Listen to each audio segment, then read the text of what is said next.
So I'm getting ready to go to work, feeling a little bummed out. Why, Ray? Is it because you're crazy? No. Come on. That doesn't bother me at all. It's because I watched Beetlejuice last night. The Hollywood cash goblins are at it again. That noise you're hearing is the dryer.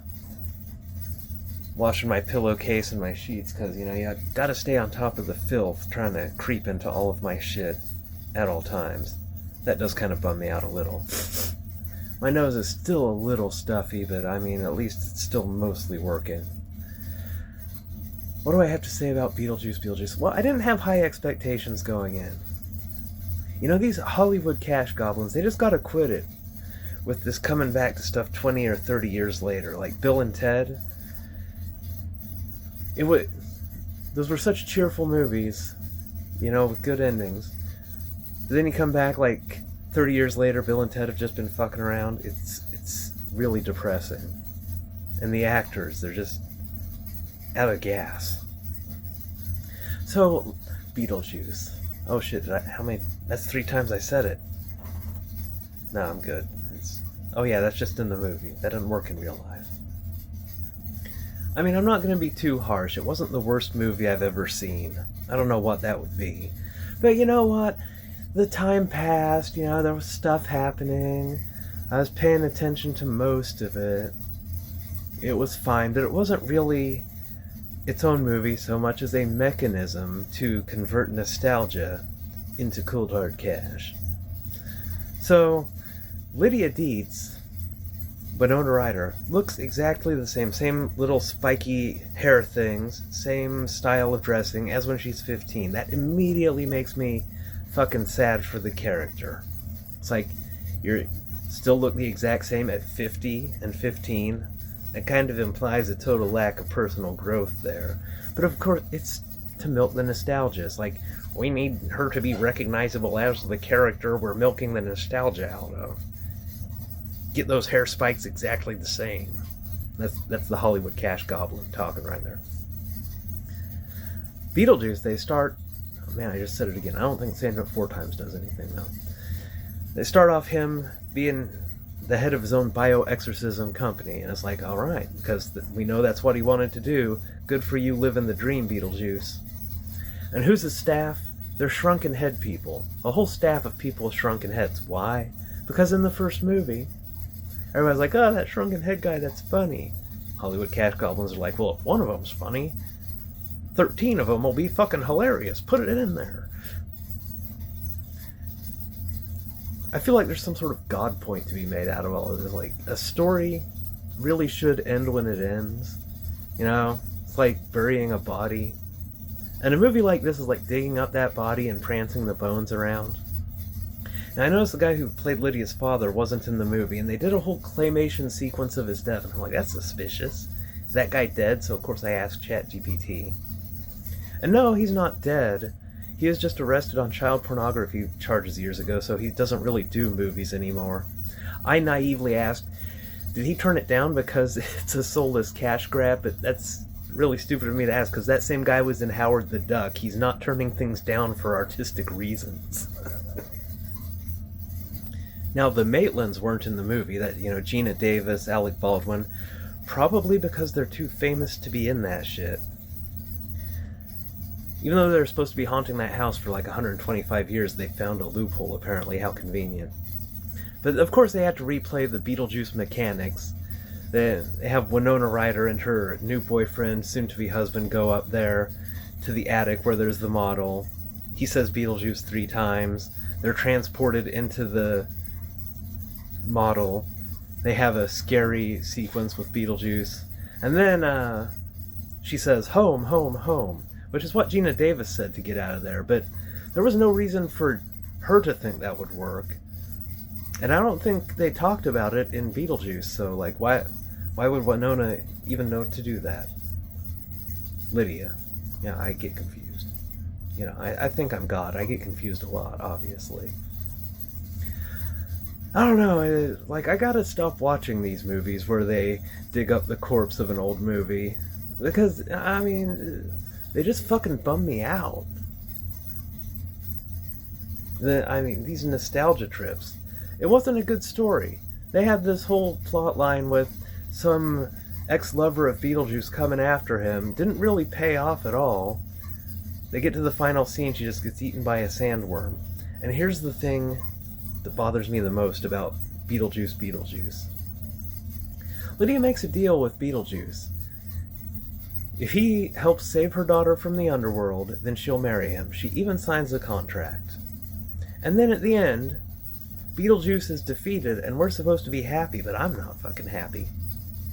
She made a deal, and Beetlejuice, he came through on that shit like a motherfucker. Like, her daughter is rescued. Beetlejuice even somehow, don't know why he has the power, dumps the guy who is trying to steal her life into hell.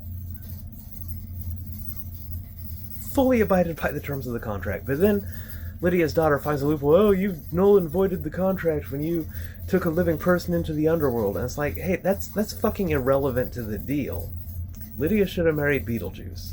And the guy Lydia was going to marry didn't even love her, was just taking advantage of her, thought she didn't really see ghosts, went to an emotional support group just to prey upon her emotional vulnerability. So she didn't even have a better love interest. Meanwhile, Beetlejuice has been pining over her for like 30 years.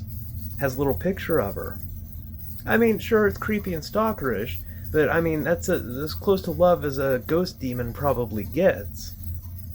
Would it really be so bad to be married to Beetlejuice? Well, it doesn't matter. You signed a fucking contract. He came through on his end of the... That really bothers me. She should... Like I'm supposed to cheer for this person who has no fucking honor? Now, Lydia's daughter was Jenna Ortega, who was in the show Wednesday. Now I can see the Cash Goblin logic here.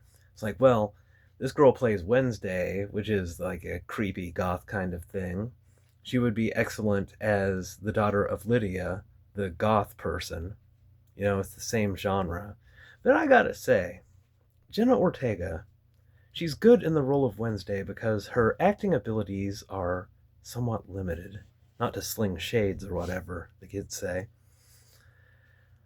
Oh, yeah, I mean, I just gotta stop watching these remakes.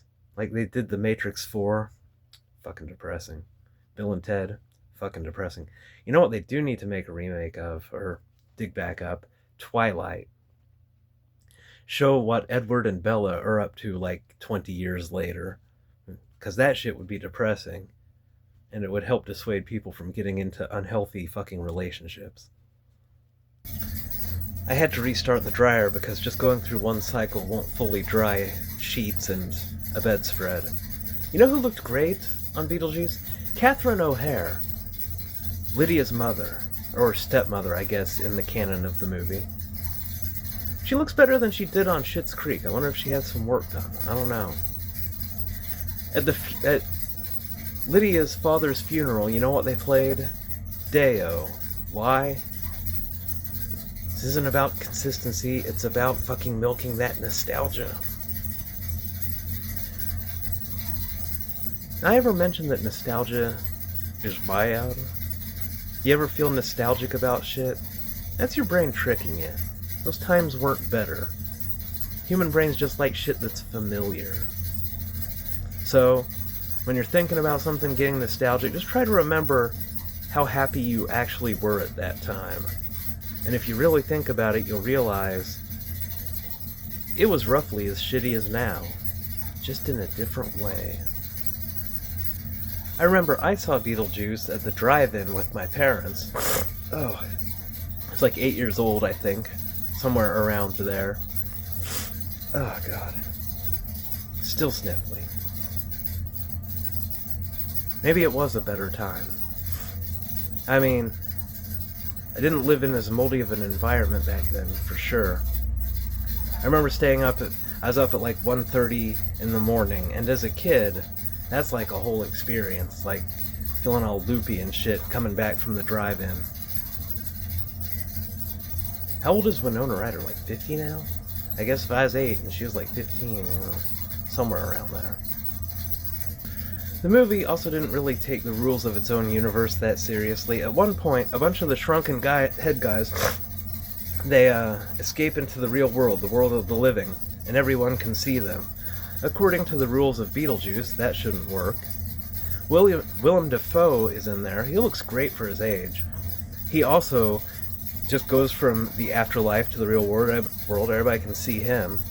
And then, as a deus ex machina, Lydia's daughter summons sandworms out of a little pit by reading in the Book of the Recently Deceased. It's like, the afterlife sure is set up with a lot of contrivances to help the protagonists.